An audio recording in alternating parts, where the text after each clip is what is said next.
sinon de violer les préceptes de Dieu. Alléluia.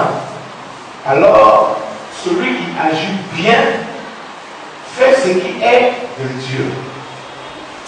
Et la Bible dit que pour avoir bien agi, Dieu agira en sa faveur. Alléluia. Amen. Dieu a réagi en ta faveur. Et 3 Jean nous dit que celui qui imite le mal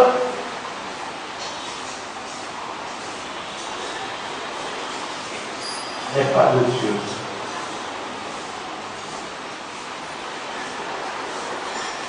Alors, faisons ce qui est bien. Dis Amen. C'est pour cela que je veux te demander de dire à ton frère quelque chose à côté de toi, de faire le bien. De faire le bien parce que la Bible dit que nous sommes des imitateurs de Jésus-Christ. Or, si nous sommes des imitateurs de Jésus-Christ, notre slogan serait de faire le bien. Alléluia. Puisque un exemple nous interpelle dans le livre de Actes, en chapitre 10, à partir du verset 33. Quand nous prenons Actes, chapitre 10, verset 33, la Bible nous dit ceci.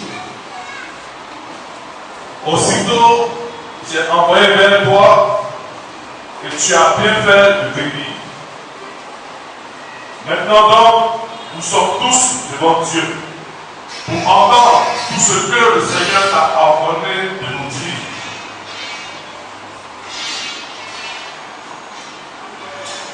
J'aurais souhaité qu'on prenne à partir du verset 38 de Acte 10. Il dit, vous savez comment Dieu a oint du Saint-Esprit. Amen. Michael, je m'excuse. C'est le verset 38. Il dit, vous savez comment Dieu a oint le Saint-Esprit. Et de force, Jésus de Nazareth. La Bible dit, vous savez comment Dieu a oint du Saint-Esprit et de force Jésus de Nazareth. Parce que Dieu l'a oint du Saint-Esprit et de force. La Bible dit que Jésus oint du Saint-Esprit et de force allait de lieu en lieu faisant du bien. Dis Amen. La Bible dit que Dieu l'a oint de Saint-Esprit et de force. Parce qu'il a reçu le Saint-Esprit et qu'il a reçu la force de Dieu, la Bible ne dit pas qu'il allait de lieu en lieu et qu'il faisait le mal. Suivez mon intervention. Jésus oint du Saint-Esprit et de force, allait de lieu en lieu et faisait du bien. Ça veut dire qu'il y a une puissance dans le bien. Il y a un miracle d'en faire le bien. La Bible dit parce qu'il faisait le bien, alors il guérissait tous ceux qui étaient sous l'empire du diable. C'est parce qu'il faisait le bien que le diable ne résistait pas dans sa présence. Parce que le diable, lui, son désir, c'est de faire le mal. Donc, quand on fait le bien, le diable ne peut pas résister à notre personne. Quand on fait le bien, le diable ne peut pas avoir autorité sur nous. Parce que le bien provoque le miracle.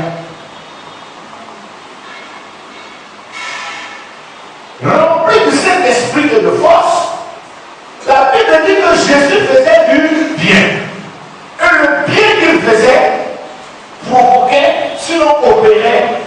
miracle. Dis Amen. Et le miracle, le bien qu'il faisait, guérissait tous ceux qui étaient sous l'empire du diable. Car Dieu était avec lui. Ça veut dire que si nous faisons le bien, les miracles vont nous accompagner. Je peux dire ici que Jésus agissait en faisant le bien. Et parce qu'il faisait le bien en agissant, alors son Père réagissait en sa faveur. Et la réaction que le Père avait en sa faveur, c'était les miracles qui l'accompagnaient. Dis Amen. Donc, si je veux que Dieu réagisse en ma faveur, c'est le bien que je vais faire qui va provoquer le miracle. Et la Bible dit, nous sommes témoins de tout ce qu'il a fait dans le pays des Juifs et à Jérusalem. Ils l'ont tué en le condamnant au bois. Voici le sort qui, heureusement, est réservé à ceux qui font le bien.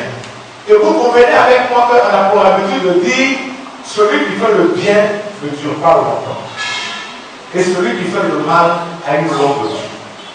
Ce n'est pas faux. Parce que celui qui fait le bien ne peut pas être dans le cœur des hommes méchants. Et comme il fait le bien, et qu'au travers de lui, beaucoup de miracles se font, alléluia, Dieu préfère le retirer pour emmener ceux auxquels il faisait le bien à comprendre quelle était l'importance de sa présence. Jésus faisait le bien, mais qu'est-ce qui s'est passé? La Bible dit, parce qu'il faisait le bien, il a été livré par les méchants. Est-ce que quelqu'un me suit? Alors, je veux que tu dises à ton voisin ce soir, fais le bien. Et tu verras Dieu réagir en ta faveur. En faisant le bien, des miracles vont s'opérer autour de toi. Des miracles vont s'opérer dans ta vie. Et toi-même, tu ne comprendras pas ces miracles. Alléluia. Alléluia. C'est pour cela que je veux t'emmener dans le livre de Romains chapitre 2 à partir du verset 7. Afin de... Je te prépare à comprendre les mystères. Romains 2 à partir du verset 7. Romains 2 à partir du verset 7 nous dit quoi, Michael? Réservant la vie éternelle à ceux qui, par la persévérance, à bien faire, cherchent l'honneur, la gloire et l'immortalité. Alléluia. Pour te dire que quand tu fais le bien,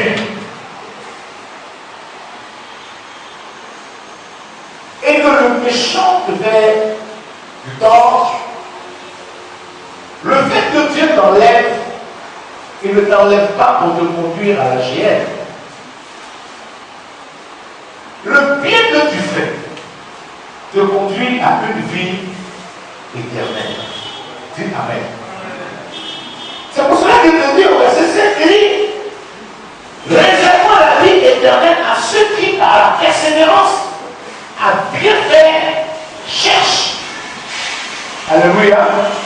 Celui qui fait le bien, la Bible dit qu'il a d'abord la vie éternelle, et au-delà de la vie éternelle, il a l'honneur, il a la gloire et l'immortalité.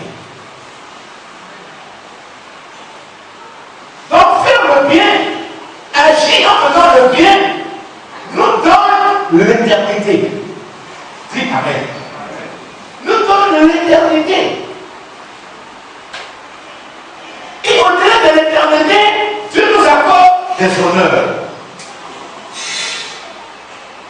Celui qui fait le bien, il est toujours honorable. Il est honoré. Partout où il passe, même si ça paraît difficile, une place lui est réservée. Pourquoi? Parce que le fait qu'il agisse bien, Dieu réagit toujours en sa faveur où qu'il se trouve. Dis Amen. Alors, celui qui fait le bien, la Bible dit, l'honneur, la gloire et l'immortalité.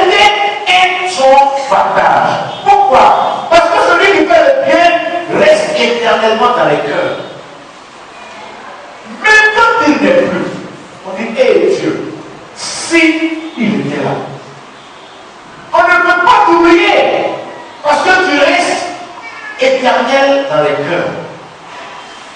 Dis à ton voisin, agis bien. Dis à ton voisin, agis bien. La Bible dit que l'irritation et la colère à ceux qui parlent, qui par esprit de dispute, sont rebelles à la vérité et obéissent à l'injustice. Tribulation et angoisse sur toute âme. Donc, qui fait le mal, car le juif, premièrement, puis sous le bien. Gloire, honneur et paix pour quiconque fait le bien. Alléluia. Vous voyez ici qu'on vous donne la part de celui qui fait le mal. La Bible dit, mais l'irritation et la colère à ceux par qui l'esprit, ceux qui par l'esprit de dispute sont rebelles. Alléluia. Vous dites quoi? Qu'il est important pour nous de faire le bien, parce que la part qui nous est réservée, c'est la gloire, c'est l'honneur, paix. Alléluia. Alléluia. Je t'encourage à agir en faisant le bien. Parce que quand on fait le bien, l'honneur, la gloire nous accompagnent. Pourquoi? Dieu permet que l'honneur et la gloire soient notre partage. Alléluia. Vous voyez que tout à l'heure, quand on a demandé, quand notre chant disait comme ça, qu'on allait en Chine, on a réclamé la tombe de Mao Zedong, la Bible dit que Mao Zedong est dans sa tombe. Dis Amen. Elle allait tout près à l'avocat parce que tu ne peux pas te rendre en Chine, c'est un peu trop important, tu n'as pas tes moyens. Elle te demande d'aller tout simplement à l'avocat et de chercher à voir la tombe de Zéréki. Elle dit que Zéréki est dans sa tombe.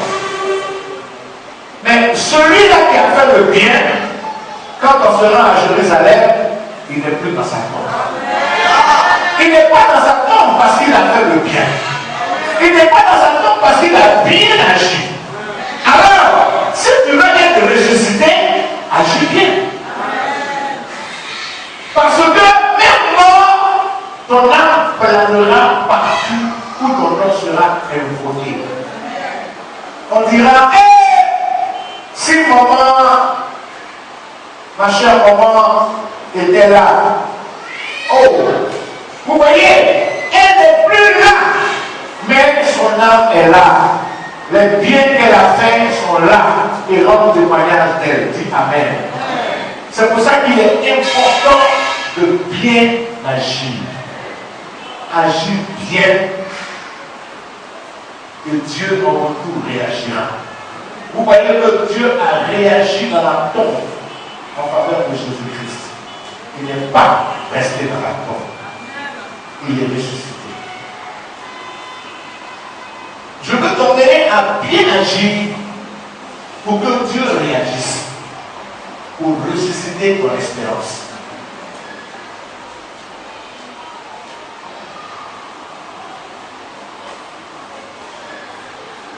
Qui va bien agir?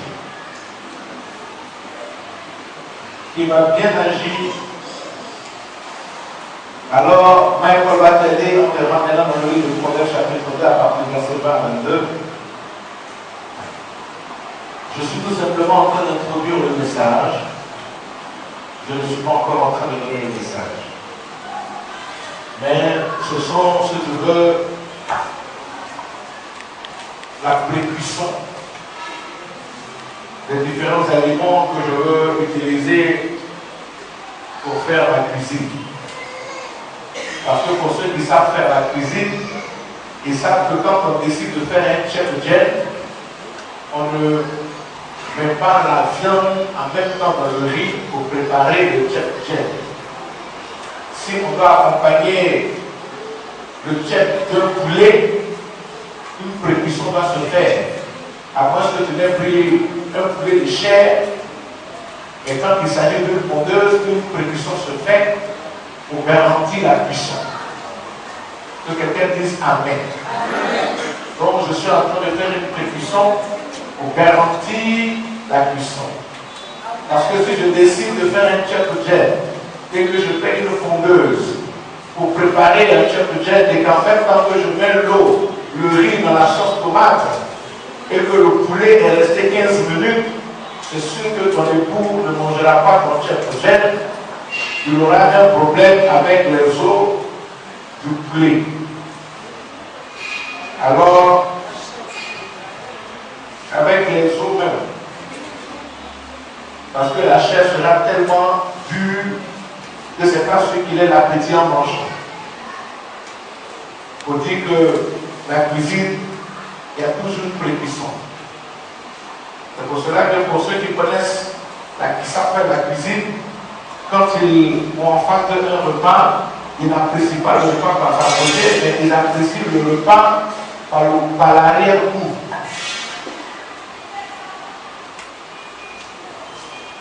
Dis Amen.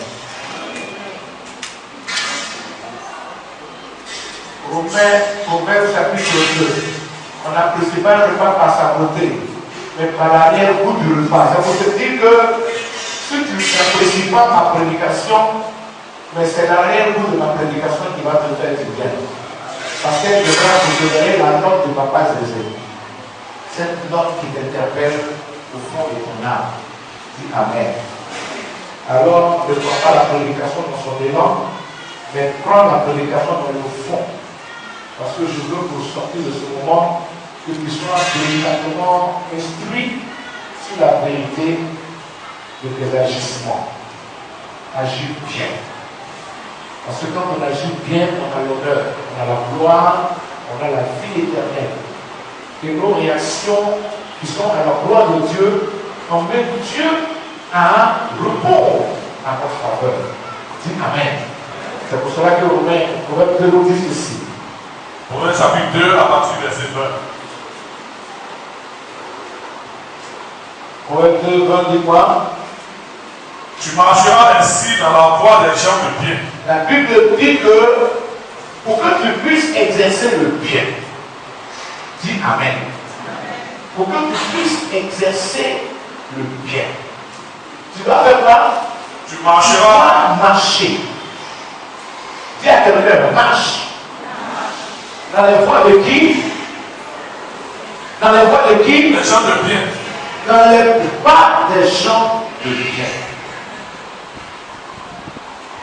Parce que si tu décides de faire le bien et que tu marches avec des gens qui ne font pas le bien, c'est pas sûr que tu maintiennes ton élan de bien. Donc on dit que quand on décide de faire le bien, on doit d'abord assaillir notre entourage.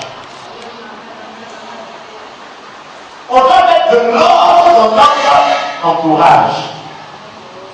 Parce que faire le bien, c'est une conduite, c'est une façon de vivre, c'est une éducation. Mais si cette éducation, tu la trompes avec des gens qui n'ont pas la nature du bien, ils finiront par t'emmener à faire le mal. Alors, Proverbe 2 te dit, puisque tu as été créé pour faire le bien, ce que Dieu te donne comme conseil ce soir, c'est de marcher dans les voies des gens de bien. Dis Amen. Je t'emmène ici à mieux comprendre que si tu as résolu de faire le bien et de bien agir, ton entourage a besoin d'être assaini. Tu dois marcher avec des gens qui agissent bien. Dis Amen. Parce que si tu marches avec des gens qui agissent bien, tu vas garder la nature et la culture des bonnes œuvres. Dis Amen. Dis Amen. Alors il dit, si tu décides de marcher avec des gens bien, tu garderas les sentiers du juste.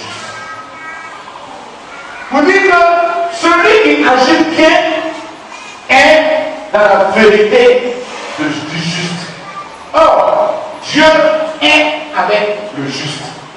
Vous dites que le juste, c'est celui qui fait le bien. Est-ce qu'on se comprend? Mais si tu marches avec le méchant va faire quoi? Il va compromettre ce que Dieu a décidé de faire avec toi que tu es rentré dans un milieu qui n'est pas le milieu de Dieu. Il dit, mais les méchants seront retranchés du pays, les infidèles en seront arrachés.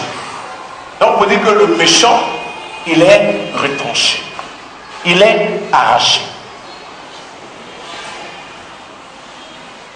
Or toi, Dieu ne veut pas te retrancher, il ne veut pas t'arracher, mais il veut réaliser une chose avec toi. Tu as décidé, Dieu a mis en toi le souci de faire le bien. Mais le refroidissement dans tes sujets, il peut être causé par les réactions, il peut être aussi causé par ton milieu. Alors, assainis ton entourage. Dis à ton voisin, désormais, je vais assainir mon entourage pour bien agir. Alléluia. Pour bien agir, il faut assainir ton entourage. Parce que ton entourage peut t'emmener à ne pas bien agir. Si vous remarquez bien dans les Écritures, la plupart des personnes qui ont eu l'approbation de Dieu et qui ont reçu de Dieu ce qu'ils espéraient ont agi sans permettre qu'une personne interfère dans le dialogue qu'ils ont eu avec Dieu. La preuve, pour bien agir, elle n'a pas fait interférer Elkanah. Abraham, pour bien agir, il n'a pas fait interférer Sarah. Par contre, Ananias et Saphira, pour avoir fait interférer l'un et l'autre, leur réaction n'a pas été à la gloire de Dieu. Vous dites quoi? Que quand on décide de bien agir, c'est une responsabilité qu'on doit prendre, dans laquelle on ne regarde pas à l'intérêt de l'autre, mais on regarde plutôt à ce que Dieu va produire qui va servir à l'autre. Alléluia. On ne regarde pas à l'intérêt de l'autre. Parce que si tu demandes la vie de l'autre, il te dira, mon cher, si ça n'était qu'à moi, il faut laisser. Mais quand l'autre n'est pas informé, et que tu agis, et que tu reconnais que tu as bien agi, quand tu finis de bien agir, ça profite à celui qui allait t'emmener à ne pas bien agir.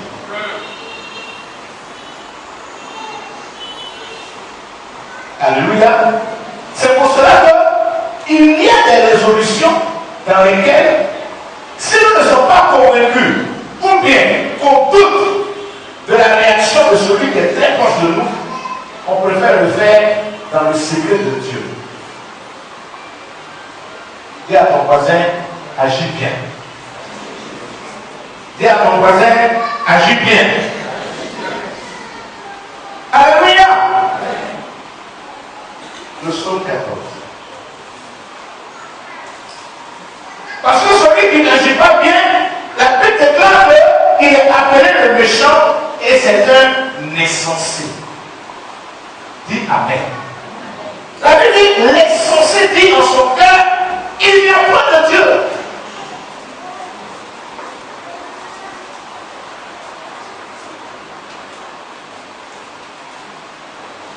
Ils se sont corrompus.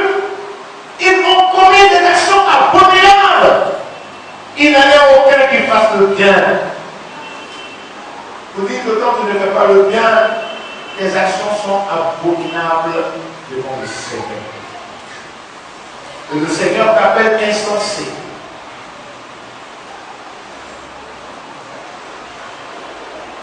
Il dit qu'il n'en a aucun qui fasse le bien. L'Éternel Dieu des cieux regarde les filles de l'homme. Pourquoi s'il y a quelques-uns qui sont intelligents et qui cherchent Dieu? Alléluia. Vous dites que l'homme qui agit bien, il est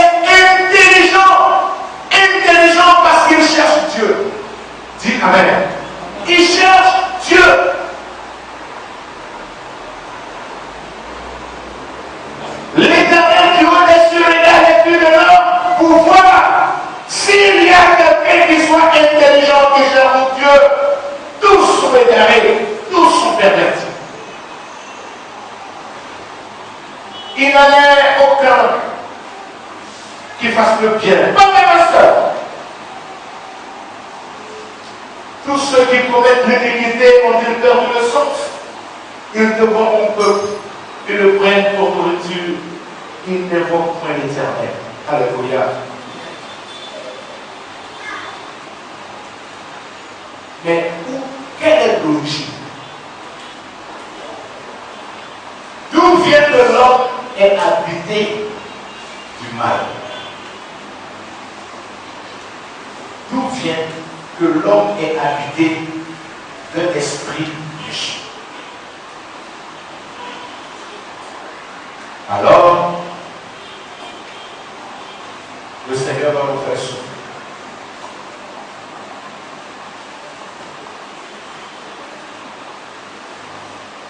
Est-ce que le groupe musical peut nous faire du bien?